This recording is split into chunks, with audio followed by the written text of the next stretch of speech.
Mesdames et messieurs, bonjour et bienvenue sur notre chaîne YouTube. Avant de commencer, abonnez-vous et cliquez sur la cloche de notification pour ne rien rater. Cameroun, voici le film de l'arrestation de l'artiste ténor.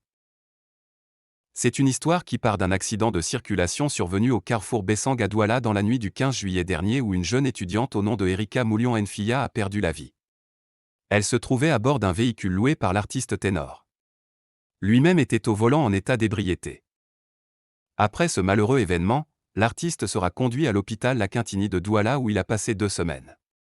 Dans la foulée, son manager, le nommé Tafi, va essayer de dédouaner son homme en déclarant que c'est le chauffeur de ténor qui était au volant du véhicule et que ce dernier a pris fuite. Jusqu'à ce jour, on n'a jamais vu ce chauffeur ni son identité.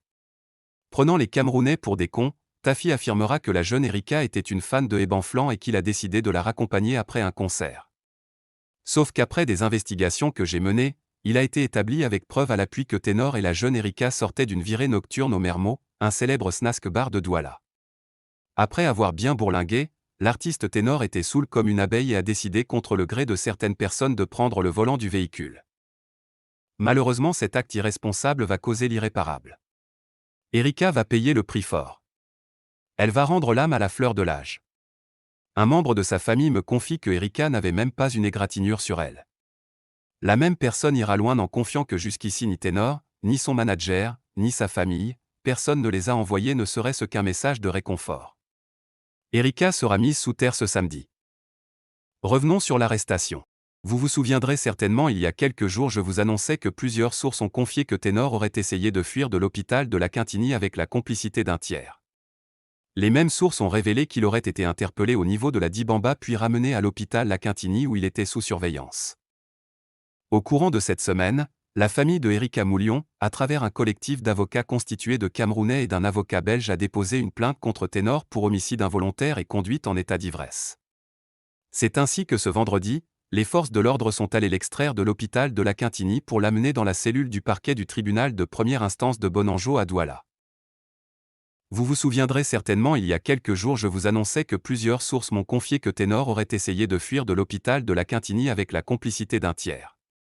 Les mêmes sources m'ont révélé qu'il aurait été interpellé au niveau de la Dibamba puis ramené à l'hôpital La Quintini où il était sous surveillance. Au courant de cette semaine, la famille de Erika Moulion, à travers un collectif d'avocats constitué de Camerounais et d'un avocat belge, a déposé une plainte contre Ténor pour homicide involontaire et conduite en état d'ivresse.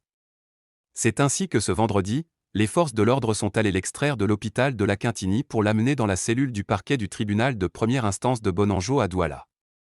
Quelques heures après, le procureur lui a décerné un mandat de détention provisoire d'une durée de 6 mois renouvelable pour la prison de Newbel à Douala. Aux environs de 17h30, les portes de Newbel s'ouvraient pour accueillir l'artiste qui était cagoulé. Il médite désormais son sort entre les geôles de la prison de Newbel, plus précisément à la spéciale 20 non loin de Martin Camus-Mimbe et Wilfried Eteki. Ensemble, ils resteront debout. Restez sur notre chaîne Eben Media TV et profitez des vidéos de plusieurs actualités. Partagez la vidéo avec vos proches et laissez-nous vos avis dans les commentaires.